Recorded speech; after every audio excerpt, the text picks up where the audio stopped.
میرے دوستوں ساتھیوں بزرگ، رمضان المبارک کا مہینہ اپنی آب و تاب کے ساتھ ہم پر سایہ فگن ہونے والا ہے، اور یہ ہمارے لیے بڑی سعادت کی بات ہے، بڑی خوشی کی بات ہے کہ اللہ رب العزت نے ہمیں رمضان المبارک جیسے مہینے کی اپنی زندگی میں ایک مرتبہ دوبارہ موقع عنایت فرما دیا ہے۔ ہم بڑے سعادت مند لوگوں میں سے ہیں جن کو اللہ رب العزت نے رمضان المبارک جیسا مہینہ اپنی زندگی میں کئی مرتبہ عطا کیا، کیونکہ یہ وہ مہینہ ہے جس کی طلب، جس کی چاہت، جس کا انتظار، جس کے لمحے لمحے کے وقت کو آپ علیہ الصلوۃ والسلام کوشش کیا کرتے تھے کہ جتنی جلدی اور جتنی زیادہ مرتبہ آ جائے اتنا ہی زیادہ فائدہ مند ہے۔ لیکن ہم میں سے کئی لوگ ایسے ہیں کہ جن کی زندگی میں رمضان المبارک جیسا مہینہ آتا ہے، لیکن افسوس کے ساتھ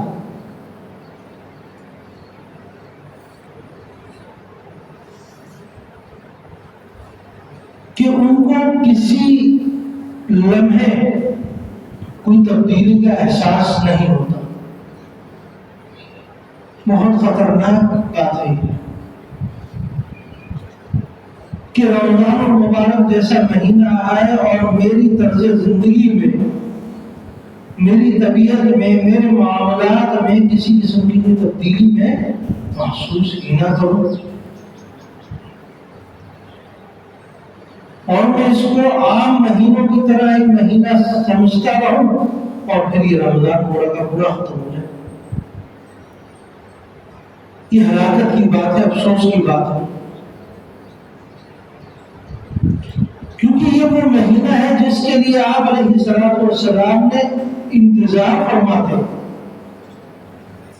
اور دعا بھی کرتے، یا اللہ میری زندگی میں اتنی برکت ڈال دے کہ میں رمضان مبارک جیسا مہینہ دیکھ سکوں۔ اس کے لیے دعا کرتے۔ یہ رمضان المبارک وہ مہینہ ہے جس میں اللہ رب العزت جنت کے تمام دروازوں کو کھول دیتے ہیں اور پھر وہ بند نہیں ہوتے۔ یہی وہ مہینہ ہے جس میں اللہ رب العزت جہنم کے تمام دروازوں کو بند کر دیتے ہیں، پھر اس کو کھولتے نہیں ہیں۔ کیوں؟ یہ رمضان المبارک کا مہینہ ہے۔ یہی وہ مہینہ ہے جس میں اللہ رب العزت شیاطین کو جگڑ لیتے ہیں، زنجیروں میں باندھ دیتے ہیں۔ اس میں کیا حکمت ہے؟ تاکہ یہ میرے بندوں کو ورغلائے نہ، کیونکہ میں اپنے بندوں کو ایک ایسا مہینہ دے رہا ہوں، اگر یہ خدا کا خاصہ شیطان کے پیچھے لگ جائے تو ان کا وقت ضائع نہ ہو جائے۔ اس لیے اللہ رب العزت شیطان کو بند کر دیتے ہیں کہ میرے بندے میری طرح متوجہ ہو جائے، کوئی چیز ان کے آڑے نہ آئے، کوئی چیز ان کو روکے نہیں اس رمضان مبارک کی برکات حاصل کرنے کے۔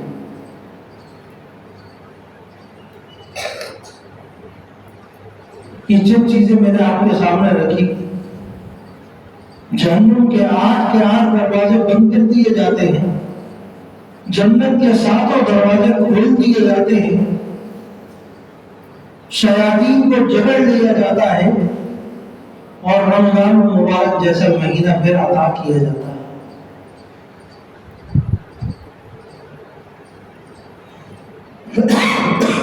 اس سے کیا پتہ چلتا ہے کہ اللہ رب العزت کی ذات ہمارے لیے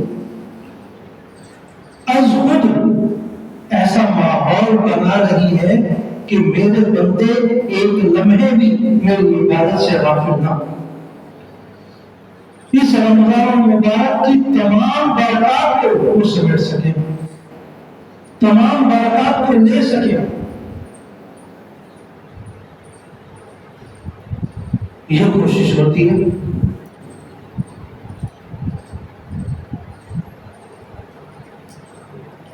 آپ علیہ الصلوۃ والسلام رمضان المبارک کا مہینہ آتا، اپنی زوجہ حضرت عائشہ سے فرماتے کہ عائشہ میرے بستر کو لپیٹ دو،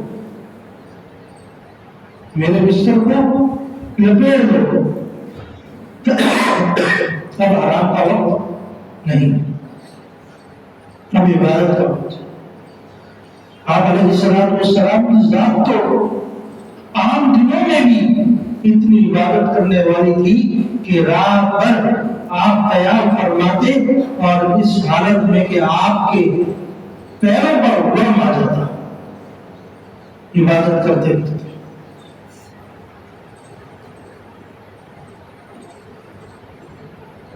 کیا آپ علیہ الصلوۃ والسلام کے لیے اللہ رب العزت نے یہ اعلان نہیں کیا تھا کہ آپ کو میں نے بخش دیا ہے؟ آپ حضرات کے سامنے سب کچھ، جن کے لیے اس پوری کائنات کو بلایا گیا، لیکن یہ سارے کا سارے مجاہدات کرنے کا مقصد کیا تھا؟ میں اپنے آنے والی امت کو بتا سکوں، میری امت یہ نہ دیکھتی رہے کہ نبی علیہ الصلوۃ والسلام کا طرز عمل کیا تھا، ان کو کہیں ایسا نظر نہ آئے کہ اپنے لیے تو آرام دہ زندگی گزار گئے اور ہمیں عبادات کی طرف، بلکہ ایک ایک لمحہ عبادتوں میں گزارتے تھے۔ ہمارے تو الحمدللہ یہ مصلی بھی جن کے اوپر کھڑے ہو کر ہم نماز پڑھتے ہیں، آپ علیہ الصلوۃ والسلام کے بستر سے زیادہ نرم ہیں۔ آپ علیہ الصلوۃ والسلام جس بستر پر آرام فرماتے ہیں، حدیث میں آتا ہے کھجور کے کچھ پتے تھے جو آپ کے بستر کے نیچے رکھے جاتے تھے تاکہ تھوڑا سا نرم بنا جائے۔ ایسی چٹائی تھی کہ آپ لیٹتے تو آپ کے جسم مبارک پر نشان بن جاتے۔ آج الحمدللہ ہمارا بستر اتنے آرام دہ ہیں کہ ہمیں پتہ ہی نہیں چلتا، جس سکون سے سوتے۔ تو آپ علیہ السلام کا بستر کیسا تھا کہ جسم مبارک پر نشانات بن جاتے، وہ نہیں اترتے۔ اور اس جیسے بستر کو بھی فرما دیتے کہ ایسا اس کو لپیٹ دو، اب آرام کا وقت نہیں، اب عبادت کا وقت ہے۔ رمضان مبارک جیسا مہینہ آ گیا ہے، یہ وہ مہینہ ہے جس میں سرکش شیاطین کو اللہ رب العزت بند کر دیتے ہیں، تو پھر میں کیوں غافل بنا رہوں، اس مہینے کی برکات کو کیوں نہ سمیٹوں، میں اپنی مغفرت کیوں نہ کرواؤں، میں اپنے لیے درجات بلند کیوں نہ کرواؤں، میں اپنے لیے رزق میں فراوانی کی دعا کیوں نہ کروں،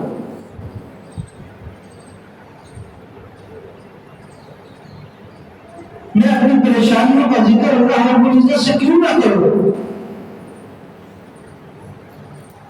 اگر میری اللہ رب العزت سے کسی معاملے میں کوئی ناراضگی ہے تو میں اس کو کیسے حل کروں، میں نے جو گناہ کر دیے ہیں اس کو کیسے ختم کروں۔ یہ وہ مہینہ ہے جس میں اللہ رب العزت آپ کو ایک مرتبہ دوبارہ ریفریش کر دیتے ہیں۔ آپ حضرات کے پاس موبائل ہے، کمپیوٹر ہے، لیپ ٹاپ ہوتے ہیں، آپ دیکھتے ہیں کہ ایک وقت آتا ہے کہ اس موبائل کو ریفریش کرنے کی ضرورت پڑتی ہے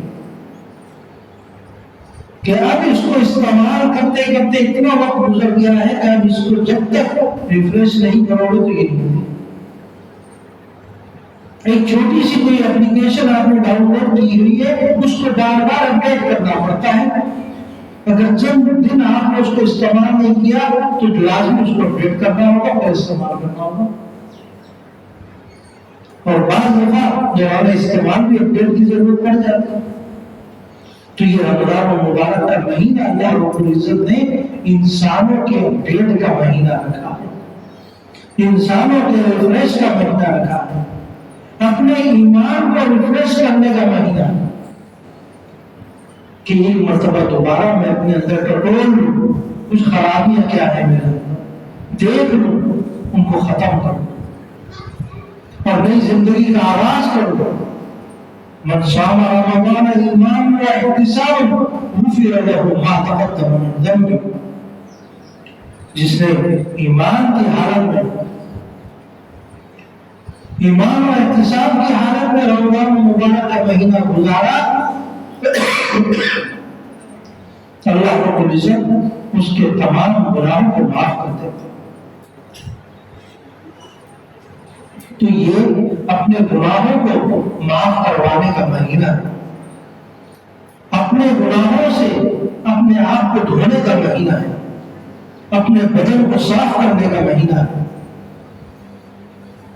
جیسے ہم نماز کے لیے آتے ہیں، دوسروں کے احترام کرتے ہیں، صاف ستھرے کپڑوں کا اہتمام کرتے ہیں تاکہ نماز پڑھنے میں ایک حلاوت محسوس ہو، ایک تازگی محسوس ہو، ہمارے جسم کے اندر بدبو نہ ہو، کپڑوں میں بدبو نہ ہو، کیونکہ مسجد کا ایک نورانی ماحول اس کے اندر میں جا رہا ہوں. تو یہ تو ظاہری صفائی ہم نے کر لی. رمضان المبارک کا مہینہ آپ کی باطنی صفائی کا ہے، اندرونی صفائی کا ہے، ایمانی صفائی کا ہے، اپنے اخلاص کے اندر، نیت کے اندر، اپنی طبیعت کے اندر، اپنے مزاج کے اندر بہتری لانے کا مہینہ ہے. معاشرتی اعتبار سے جن برائیوں میں شکار ہو، کوشش کرے اس مہینے میں ان برائیوں کو ختم کرے.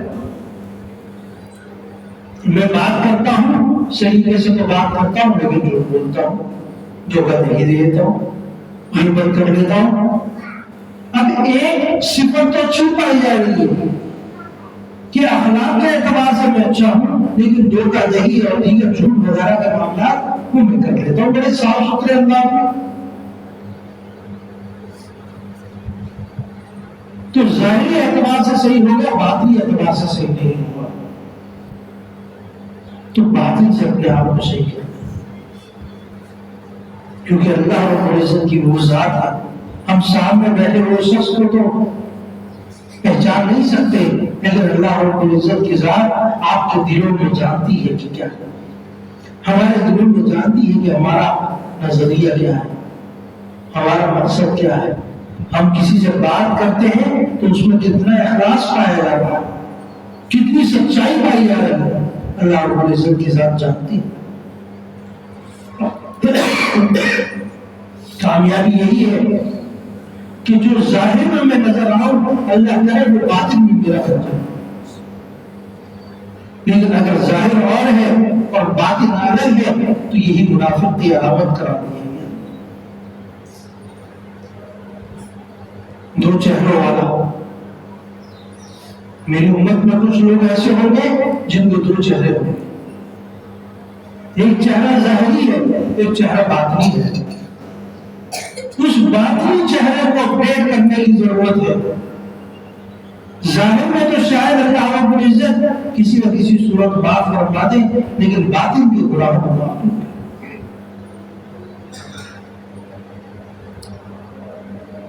تو یہ مہینہ اپنے آپ کو باطنی اعتبار سے بنانے کا، اس کے ایک لمحے لمحے کی قدر کرنی ہے.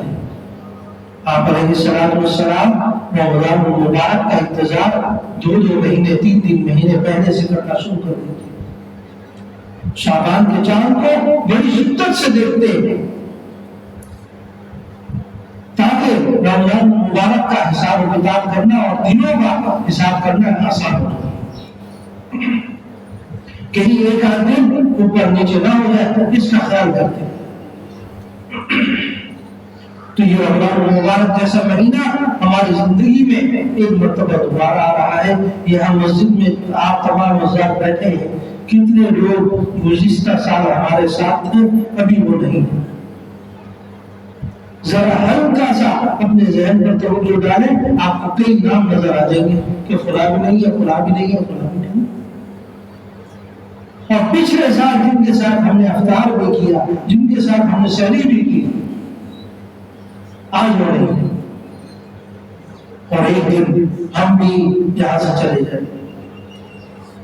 اگر ہماری زندگی میں ایک رمضان مبارک آ رہا ہے تو یہ بہت ہی بڑی اللہ رب العزت کی طرف سے ایک سعادت کی بات ہے ہمارے لیے. بہت ہی بڑا انعام ہے اللہ کی طرف سے. اس انعام کو قیمتی بنانا ہے، اس انعام کی قدر کرنی ہے، اس کے لمحے لمحے کی قدر کرنی ہے کہ رمضان مبارک کا مہینہ ہے، میری ایک نماز بھی قضا نہ ہو، میرا ایک روزہ بھی قضا نہ ہو، میں کسی تراویح میں نہ رہا کروں. اگر مجھے اللہ نے توفیق دی ہے تو میں سحر و افطار کا اہتمام بھی کروں، میں صدقہ خیرات کا اہتمام بھی کروں، میں اپنے رشتہ داروں کی کفالت کا انتظام بھی کروں. اگر نہیں دیا تو کم سے کم جو اللہ رب العزت نے میری ذات تک عبادات رکھی ہیں، کم سے کم ان کو جو میں پورا کروں. پھر وقت نماز کے ساتھ ساتھ رمضان المبارک کے 30 روزے کا اہتمام کروں. یہ واحد وہ روزے آ رہے ہیں جن کی قضا نہیں ہوتی، جن کی قضا نہیں ہوتی. آپ رمضان المبارک کا ایک روزہ چھوڑ دیں، پوری زندگی روزے رکھتے رہیں، اس ایک روزے کی قضا نہیں کر سکتے. کیونکہ یہ وہ روزہ ہے جو ایک مرتبہ گیا تو پھر گیا، پھر آپ کی زندگی میں دوبارہ نہیں آئے گا.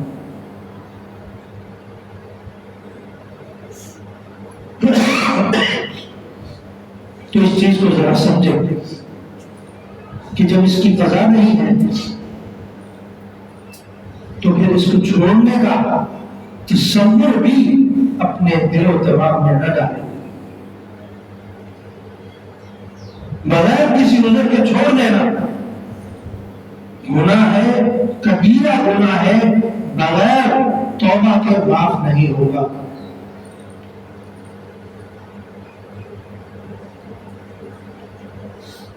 ایک اعتبار سے یہ بھی کہا جاتا ہے کہ روزہ کیا ہے؟ آپ کے جسم کی زکات ہے. اور پھر یہ روزہ ہمیں بہت سی چیزیں سکھاتا ہے. صبر و تحمل، ایک باؤنڈری، ایک حدود، ایک ٹائمنگ. مجھے صبح سے شام تک کھانا پینا نہیں ہے، مجھے ان چیزوں سے رکنا ہے، مجھے یہاں نہیں جانا، مجھے یہ عمل نہیں کرنا. بھوک لگے گی تو برداشت کروں گا. یہ ساری چیزیں روزہ سکھاتا ہے تاکہ اپنی عام زندگی کے اندر کبھی اس طرح کا کوئی موقع آ جائے تو میرا بندہ کہیں گناہ میں نہ اتر جائے. ورنہ آپ روزہ نہ بھی رکھیں تو کون آپ سے پوچھے گا کہ آپ نے روزہ نہیں رکھا؟ آپ گھر کے اندر بیٹھ کر کھائے پیے، کون آپ کو روزہ؟ لیکن یہ کنٹیکٹ کس کے ساتھ ہوتا ہے؟ اللہ رب العزت کے ساتھ. یہ معاملہ کس کے ساتھ ہوتا ہے؟ اللہ رب العزت کے ساتھ. بندہ تنہائی میں اکیلا بھی بیٹھا ہوا ہے تو کھانے پینے کی طرف ہاتھ نہیں بڑھاتا. کیوں؟ ڈر ہوتا ہے اس کو. اور یہ چیز اسے سکھاتی ہے اللہ رب العزت کی ذات کیا ہے، ایمان کیا ہے، اس روزے کے مقاصد کیا ہے. اللہ تعالیٰ عمل کی توفیق عطا فرمائے اور رمضان المبارک جو مہینہ آ رہا ہے اس کی قدر دانی کی توفیق عطا فرمائے. وعلینا الا البلاغ.